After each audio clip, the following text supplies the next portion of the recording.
G'day, Stu. I almost forgot my name. G'day, Stu here from UAVfutures, and today we're going to be looking at this little micro bad boy right here. Now this is the Eachine FALCON, the 120.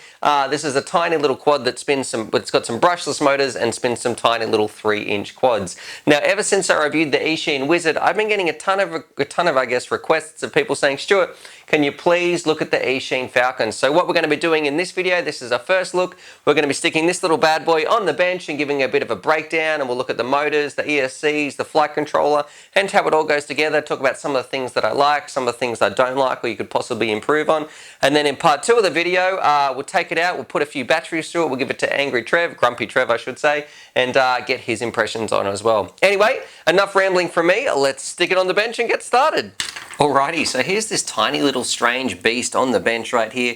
And look, mine did come with a kit that I'm probably not going to be going through because I want to talk about this. That's the exciting part. The other parts that it came with was like a pretty generic remote, and I'll leave a link anyway in the description for all those extra parts if you're after finding out exactly what it came with. And you also got like an 850 milliamp 3S battery that I'm going to put to the side.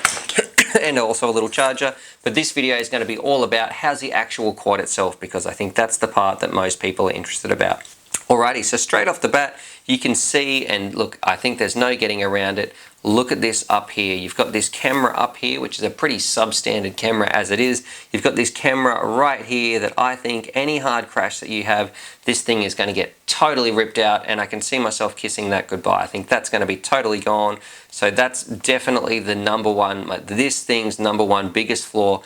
I don't like that. What I think we'll do, I'll probably talk about the frame a little bit, and then we'll work our way from outside, start at the props and motors, work our way into the ESCs, flight controllers, LEDs and receivers, and those sorts of things. So the frame itself, now this part, it looks like a pretty thick frame, but don't be deceived, because this actually is not as thick as you think. Because what we have, the actual carbon, now this is going to be really hard to measure, but oh, there we go.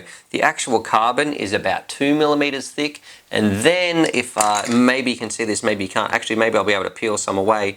It's got this big sticker on here, so like a 2 mil bit of sticker. I don't know what that's for. Really, you can see right there, it might offer the smallest amount of strength. But it looks like 4 millimeter carbon, but it's really only 2. So I really think that this thing's durability is already in question with the camera like it is, and the small thinness. Look, it's one unibody base plate, and it's designed to spin some 3-inch props.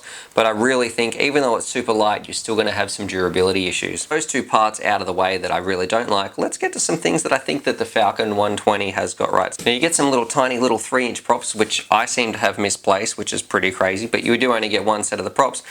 But they're spinning on here some pretty cool little motors. So these things are some 1306 motors, which are great, and then they're the race star type, but they're also 3500 kV. So I hear a lot of good things about these motors. I haven't had too much experience with them, but I know that Trev's used some. I have some on like a little Aurora one, like a little brushless little loop, and I'll leave a little link up there to that video, and they held up pretty well. So look, I think for the money, these motors are pretty decent. Now these motors connected up to a 4-in-1 ESC, which means you do have a really clean build here in the middle, and that 4-in-1 ESC is a 20 amp version 4-in-1 ESC, and I've got a whole review on just that, and I'll leave a little link for that up here as well. But that thing's fantastic. That's also some Racer Star BioHeli S ESCs, makes the build a breeze and makes it super clean.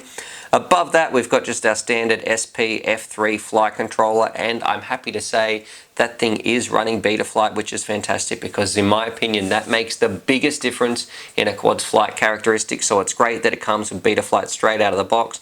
I think it's Betaflight version 3.01 if I can remember correctly. Underneath there we've got our little switchable VTX that you can change your channels and things like that. So 40 channel VTX, actually I shouldn't say switchable, you can change the channels, but I don't think you can change the power levels on that VTX.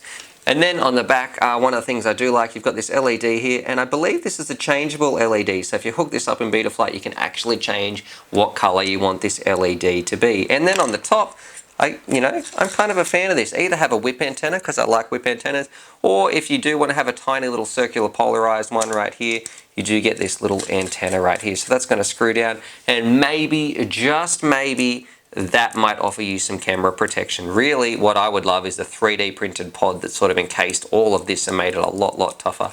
If that was there and the frame was 3mm, I think that would make a huge difference. Now, one of the reasons I was quite happy to get mine in a ready-to-fly kit, so that did come with a radio and those sorts of things, was because it also came with this FS-A8S receiver, and I feel like I've got a lot of reviews of the different parts in here, and you can find a link to that video up here.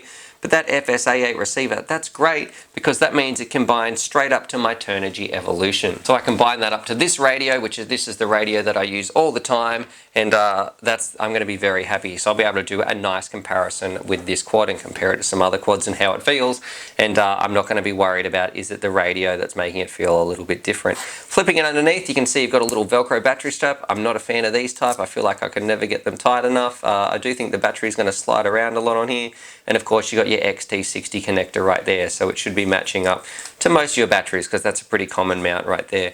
I do wish it provided us with some lock nuts instead because, to be honest, I'm not the biggest fan of these type. I prefer lock nuts, but that's a very easy fix as well. So overall, look, I think it's got some potential. If it had a 3D printed pod, or if you've got a pod that you think I should print out or find a mate to print out, make sure you can definitely stick that down below in the comments because that would make a huge difference to this. And really its biggest things, I feel like it's going to perform okay in the flights, and I think it'll have good flight characteristics, but when I crash it, I definitely worry about the camera. I don't think that's going to survive more than 1 or 2 crashes. And the frame itself, look, I think it's going to be 50-50. Is this thing going to snap in a high-speed crash?